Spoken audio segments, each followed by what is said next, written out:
Ol gün ki beşərlə bu mühəmma yola çıxdım.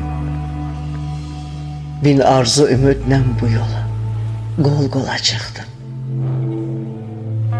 Nəfsin yolu dar, gözləri kör, sağ solu görməz. Gördükcə fəlakətləri sağdan sola çıxdım.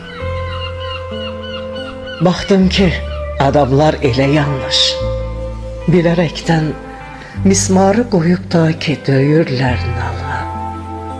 Çıxdım. Mən həqqə gedən yolda bu naqisləri görəcək. Çün öndə səmər yoxdur ya, oradan dala çıxdım.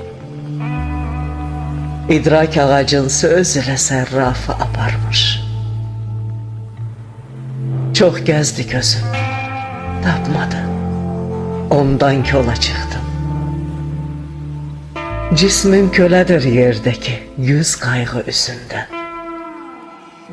Fikrin gücünə göylərə yerdən çölə çıxdım.